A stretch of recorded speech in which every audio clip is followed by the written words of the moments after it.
ಗೋವಿಂದಾಯ ನಮಃ ನಾರಾಯಣಾಯ ನಮಃ ಮಾಧವಾಯ ನಮಃ ಗೋವಿಂದಾಯ ನಮಃ ವಿಷ್ಣವೇ ನಮಃ ವಿಕ್ರಮಾಯ ನಮಃ ವಾಮನಾಯ ನಮಃ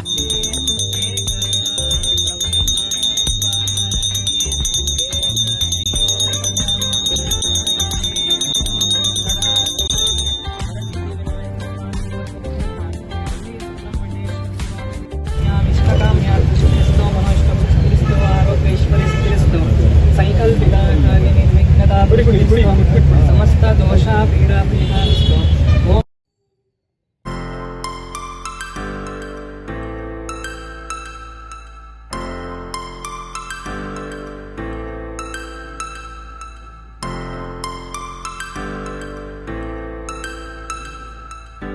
ಸರ್ಕಾರ ಅನೇಕ ಯೋಜನೆಗಳು ಈ ಕ್ಷೇತ್ರಕ್ಕೆ ಕೊಟ್ಟಿದ್ದಾವೆ. ಅದೇ ರೀತಿ ಇವತ್ತು ನಮ್ಮ ಲೋಕಸಭಾ ಪ್ರದೇಶಾಭಿವೃದ್ಧಿ ಯೋಜನೆ ಅಡಿ ಒಳಗಡೆ ನಮ್ಮ ನಿಧಿ ಒಳಗಡೆ ಒಟ್ಟು 12 ಕಾಮಗಾರಿಕೆಗಳಿಗೆ 52 ಲಕ್ಷ ರೂಪಾಯಿಗಳನ್ನು ಗೌರಿಬಿದನೂರು ತಾಲೂಕಿಗೆ ಕೊಟ್ಟಿದ್ದೇವೆ. ಈಗಾಗಲೇ ತಾವು ನೋಡಿದಿರಿ, CRF ನಿಧಿಯಿಂದ ರಾಷ್ಟ್ರೀಯ ಹೆದ್ದಾರಿ 94ರ ನಕ್ಕಲಹಳ್ಳಿ ಕಾತನಕಲ್ಲು ಜಿಲಾಕುಂಟೆ ಮಾರ್ಗವಾಗಿ ನಗರಗೆರೆ ಸೇರುವ 8 ಕಿಲೋಮೀಟರ್ ಅಭಿವೃದ್ಧಿಗೆ 6 ಕೋಟಿ ರೂಪಾಯಿಯನ್ನು ಕೊಟ್ಟಿದ್ದೇವೆ. ಈಗಾಗಲೇ ಕಾಮಗಾರಿ ಪ್ರಾರಂಭ ಆಗಿದೆ. ಬಹಳ ಮುಖ್ಯವಾಗಿರ್ತಕ್ಕಂಥ ಯೋಜನೆ ಮಾನ್ಯ ಪ್ರಧಾನಮಂತ್ರಿಗಳ ಫ್ಲಾಗ್ಶಿಪ್ ಯೋಜನೆ ಜಲ್ ಜೀವನ್ ಮಿಷನ್. ಈ ಜಲ್ ಜೀವನ್ ಮಿಷನ್ ಯೋಜನೆ ಅಡಿಯಲ್ಲಿ ಗೌರಿಬಿದನೂರು ತಾಲೂಕಿಗೆ 296 ಗ್ರಾಮಗಳಲ್ಲಿ ಮನೆ ಮನೆಗೆ ನೀರು ಕೊಡುವಂಥ ಯೋಜನೆಯನ್ನ ಮಾಡ್ತಾ ಇದ್ದೇವೆ.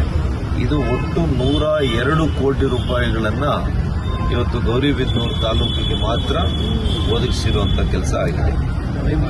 ಮತ್ತು ಅದೇ ರೀತಿ 24-25 ಇದೇ ಸಾಲಿನಲ್ಲಿ ಅಮೃತ್ 2 ಯೋಜನೆ ಅಡಿಯಲ್ಲಿ ಗೌರಿಬಿದನೂರು ನಗರ ನೀರು ಸರಬರಾಜು ಕಾಮಗಾರಿಗೆ 66 ಕೋಟಿ ರೂಪಾಯಿಗಳನ್ನು ಕೊಟ್ಟಿದೆ ಅಮೃತ್ 2 ಯೋಜನೆ ಅಡಿಯಲ್ಲಿ.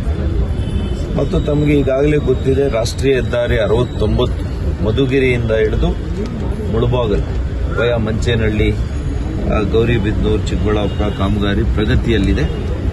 ಇದಕ್ಕೆ ನಮ್ಮ ಸರ್ಕಾರ, ಕೇಂದ್ರ ಸರ್ಕಾರ 398 ಕೋಟಿ ರೂಪಾಯಿಗಳನ್ನು ಇವತ್ತು ಅನುದಾನವನ್ನು ಒದಗಿಸಿದೆ. ಅದೇ ರೀತಿ ಈಗ ಗೌರಿಬಿದನೂರು ಬೈಪಾಸ್ ರಸ್ತೆ, ಅದಕ್ಕೆ ಕೂಡ 40 ಕೋಟಿ 68 ಲಕ್ಷ ರೂಪಾಯಿಗಳನ್ನು ಒದಗಿಸಿ ಬೈಪಾಸ್ ರಸ್ತೆ ಕೂಡ ಇನ್ನೇನು ಕಾಮಗಾರಿ ಮುಗಿಯುವ ಹಂತಕ್ಕೆ ಬಂದಿದೆ. ಪ್ರಧಾನಮಂತ್ರಿಗಳ ಸ್ವನಿಧಿ ಯೋಜನೆಯಡಿ ಇದು ಬೀದಿ ಬದಿ ವ್ಯಾಪಾರಸ್ಥರಿಗೆ ನಗರದಲ್ಲಿ ವಿಶೇಷವಾಗಿ 558 ಜನರು ಫಲಾನುಭವಿಗಳಿಗೆ ನಾವು ಕೊಟ್ಟಿರುವಂಥದ್ದಾಗಿದೆ.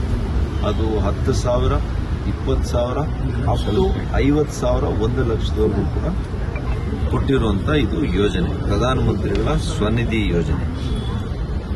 ಮತ್ತು ಈಗಾಗಲೇ ಕನಿಷ್ಠ ಬೆಂಬಲ ಯೋಜನೆ ಅಡಿಯಲ್ಲಿ ಗೌರಿಬಿದನೂರು ತಾಲೂಕು 1ರಲ್ಲೇ 571 ಜನರು ರೈತರಿಗೆ ರಾಗಿ ಬೆಳೆಗಾಗಿ 3 ಕೋಟಿ 65 ಲಕ್ಷ ರೂಪಾಯಿಗಳನ್ನು ಇವತ್ತು ಖರೀದಿಸಲಾಗಿದೆ, ಅಂದರೆ ಬೆಂಬಲ ಬೆಲೆ ಕೊಟ್ಟು. ಇನ್ನು ಹೀಗೆ ಅನೇಕ ಯೋಜನೆಗಳು ಇದ್ದಾವೆ. ನಾವು ಉದಾಹರಣೆಗೆ ಪ್ರಧಾನಮಂತ್ರಿಗಳ ಫಸಲ್ ಬಿಮಾ ಯೋಜನೆ ಅಡಿಯಲ್ಲಿ ರೈತರ ಬೆಳೆ ನಷ್ಟ ಆದಾಗ ಅವರಿಗೆ ಇವತ್ತು ಇದೇ ತಾಲೂಕಿನಲ್ಲಿ 29,039 ಜನರು, 29,039 ಅಂದರೆ ಹೆಚ್ಚು ಕಡಿಮೆ 30,000 ರೈತರಿಗೆ ಇದೊಂದೇ ಕ್ಷೇತ್ರದಲ್ಲಿ 15.95 ಕೋಟಿ ರೂಪಾಯಿಗಳನ್ನು ಈ ವರ್ಷನೇ ಒದಗಿಸಿದೆ. ಎಲ್ಲ ಕೂಡ ಬ್ಯಾಂಕ್ ಟ್ರಾನ್ಸ್ಫರ್ ಆಗಿದೆ. ಪ್ರಧಾನಮಂತ್ರಿಗಳ ಕಿಸಾನ್ ಸಮ್ಮಾನ್ ಯೋಜನೆ ಅಡಿಯಲ್ಲಿ 25,917 ರೈತರು, ಇವರಿಗೆ 19 ಕಂತುಗಳು, ಇದುವರೆಗೂ ಕೂಡ 19 ಕಂತುಗಳಲ್ಲಿ ಬಿಡುಗಡೆ ಮಾಡಿದ್ದಾರೆ. 98 ಕೋಟಿ 41 ಲಕ್ಷ ರೂಪಾಯಿಗಳು ಗೌರಿಬಿದನೂರು ತಾಲೂಕಿಗೆ ಕೇಂದ್ರ ಸರ್ಕಾರ, ಮಾನ್ಯ ನರೇಂದ್ರ ಮೋದಿಯವರ ಸರ್ಕಾರ ಕೊಟ್ಟಿದೆ ಅಂತ ಹೇಳಲಿಕ್ಕೆ ನಾನು ಬಯಸ್ತೇನೆ. ಇವತ್ತು ಅಟಲ್ ಭೂ ಯೋಜನೆ ಇರ್ಬೋದು, NHM ಇರ್ಬೋದು, PMKSY ಇರ್ಬೋದು, RKUI ಇರ್ಬೋದು, ಎಲ್ಲ ಯೋಜನೆಗಳಲ್ಲಿ ಕೂಡ ಗೌರಿಬಿದನೂರು ತಾಲೂಕಿಗೆ ಅನುದಾನಗಳನ್ನು ಒದಗಿಸಿದ್ದೇವೆ. ಆರೋಗ್ಯ ಇಲಾಖೆ ಒಂದರಲ್ಲೇನೆ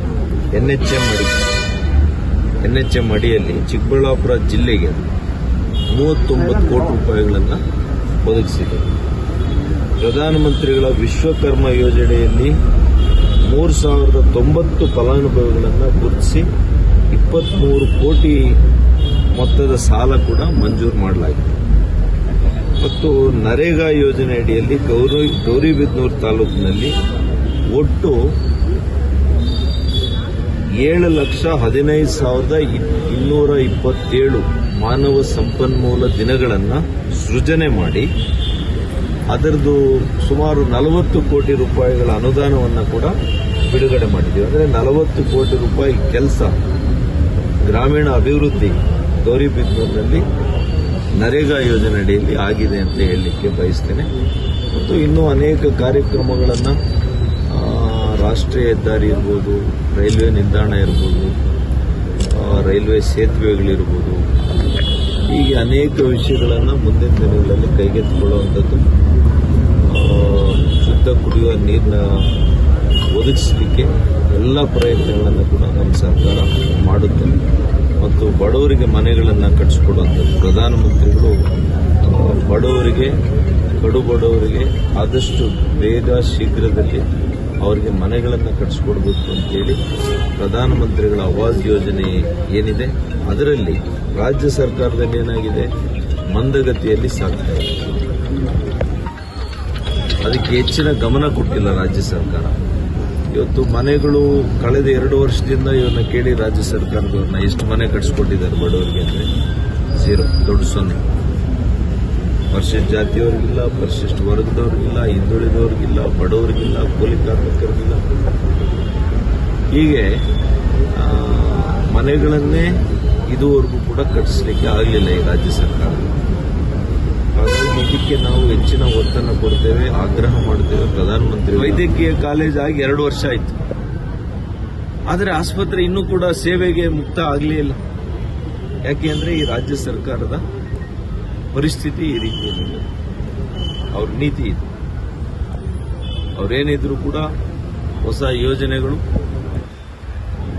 ನೀವು ನೋಡ್ತಾ ಇದ್ದೀರಲ್ಲ ಯಾವ ರೀತಿ ಅವರು ಮಾಡ್ತಾ ಇದ್ದಾರೆ ಅಂತೇಳಿ. ಕೇವಲ ರಾಜಕಾರಣದ ಉದ್ದೇಶ ಇಟ್ಕೊಂಡು ಅಷ್ಟೇ ಏನೇ ಯೋಜನೆಗಳನ್ನು ಘೋಷಣೆ ಮಾಡ್ತಾರೆ. ಕಟ್ಟಕಡೆಯ ವ್ಯಕ್ತಿಗೆ ನ್ಯಾಯ ಸಿಗ್ತಾ ಇದೆಯಾ ಇಲ್ವಾ ಅಂದ್ರೆ ಈ ಸರ್ಕಾರದಲ್ಲಿ ಖಂಡಿತ ಇಲ್ಲ ಅಂತ ನಾನು ಹೇಳ್ತೀನಿ. ಇವತ್ತು ಕೇಂದ್ರ ಸರ್ಕಾರ ರಸಗೊಬ್ಬರ ಜಾಸ್ತಿ ಆಗಿದೆ ಅಂತ ಪ್ರತಿಭಟನೆ ಮಾಡಿದ್ವಿ. ಅದ್ರ ಬಗ್ಗೆ ಯಾವುದು ರಸಗೊಬ್ಬರ ಬೆಲೆ ಹೆಚ್ಚಿಗೆ ಆಗಿದೆ. ಈಗ ಕರ್ನಾಟಕ ರಾಜ್ಯದಲ್ಲಿ A to